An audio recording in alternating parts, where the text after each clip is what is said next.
All right, welcome back to another video, guys. So in this video, we're going to cover what's called domain naming system, or the DNS.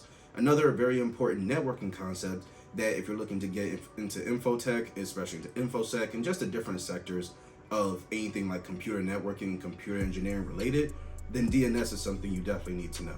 So if you're interested in that, go ahead and keep on watching this video. So again, DNS is known as domain naming system, and it's pretty much considered the phone book of the internet. The same way that you have names attached to phone numbers in your phone, the DNS basically provides the domain names or the website names to IP addresses for different websites and things on the internet. But let's not get ahead of ourselves here. Let me not get ahead of myself. Let's take this a step at a time, and we'll dig more into this as the video goes on.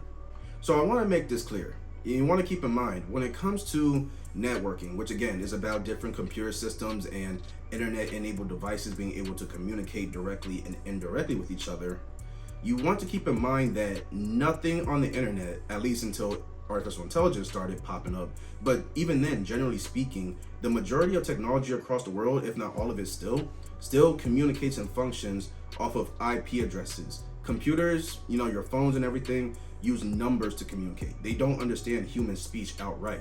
Even when you use like say Siri and I want to say Alexa for Amazon and stuff like that, I'm pretty sure they don't actually understand human speech when we speak into them. They convert what we say in human language to numbers, which allows them to understand it, and then they respond accordingly.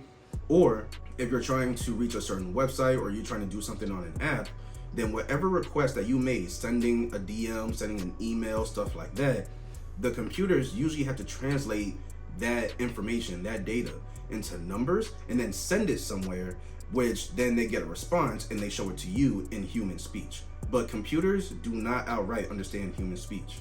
So to kind of bridge this gap, because without DNS, if you wanted to go to Facebook.com, Instagram.com, Twitter, all these different sites and apps, if you wanted to use any of them, primarily in a browser and your computers, you would have to remember the literal IP address of that website. The same way that if you wanted to call someone back in the day without cell phones, you had to memorize their phone numbers or at least write them down, right? Now cell phones have taken that away so that, maybe with the exception of your parents or siblings and just key people, your significant other, aside from those key people, generally speaking, we don't have to memorize phone numbers anymore.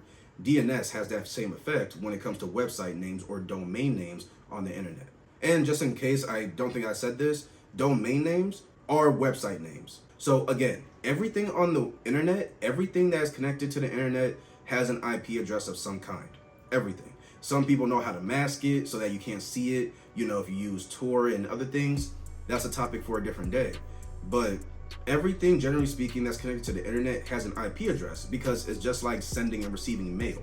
When I want to send an email from my Outlook or from my personal web application, my personal mailing application, well, the computer needs to know where to send it. But if I'm trying to send an email from here in the States to, say, when my mom was still in the Navy and she was stationed in Japan, for example, it would have to cross the internet in order to reach her based on the email address that I was using.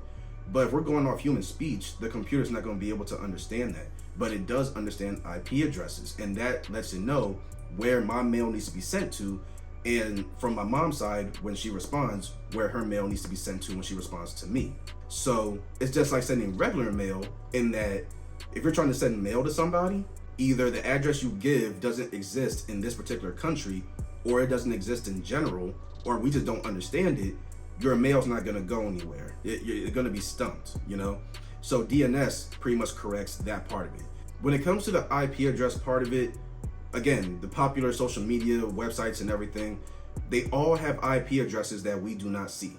The reason for that is because, and we'll talk about this in a separate video, every single website and application that we use, the data for it, the way they programmed it and all that stuff, is stored on what's called a computer server or a server, which I'm sure everyone's heard of thanks to like movies and things like that. Just like everything else, just like your phone, just like your laptops, just like your tablets.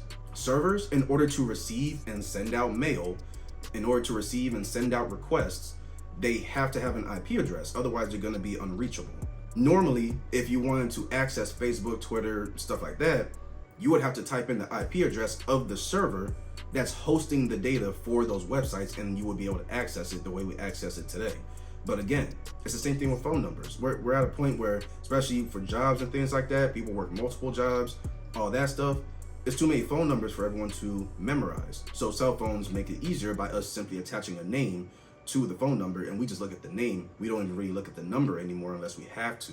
It's the same thing with IP addresses. Instead of you typing in the IP address of the Facebook server, the Twitter server, the YouTube server, all that stuff, they applied what's called a domain name, what you may know as the URL or just the website name, to the IP address. That's the thing that we memorize. That's what we type into Google Chrome, Firefox, and Explorer and all those things. And it translates that into the IP address of the server. It gets the information we want and brings it back to us. And that way we enjoy the services that we pay for or we don't pay for, depending on the platform. So to summarize all of that, the whole thing with DNS is that it makes just the internet in general very user-friendly. It doesn't make it very tedious, because if everyone had to remember tens to hundreds of different IP addresses to use certain music streaming apps, video streaming apps, websites and stuff like that, shopping sites, all that stuff, we probably wouldn't be using the internet that much. It would be way too tedious. It would be way too annoying. It'd be like rocket science. Well, believe it or not, I think if it wasn't for DNS, even if we found some pretty good things, either the internet wouldn't be nearly as user-friendly and nearly as useful because it would be too tedious to use.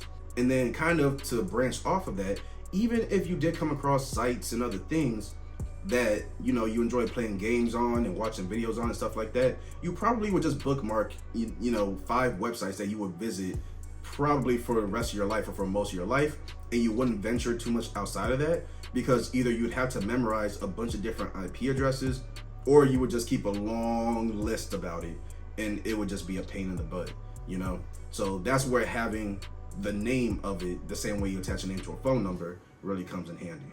Don't get me wrong, I'm sure there's some tech genius out there, an engineer, architect, something.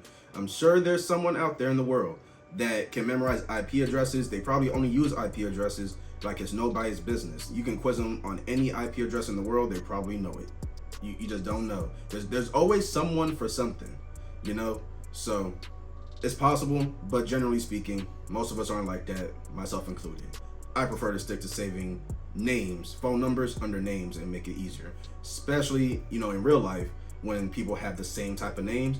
Some of these websites and different brands are a little too close to the same thing, So, yeah. I'm sure there's a mega nerd out there. I'm sure there's a ultra mega nerd out there, but most of us just aren't those people. But yeah, guys, I'm going to go ahead and leave this video off here. Hope it was helpful. If you have any questions, feedback, or just comments for me in general, share that with me in the comment section below. I'll see you guys in the next one. Later.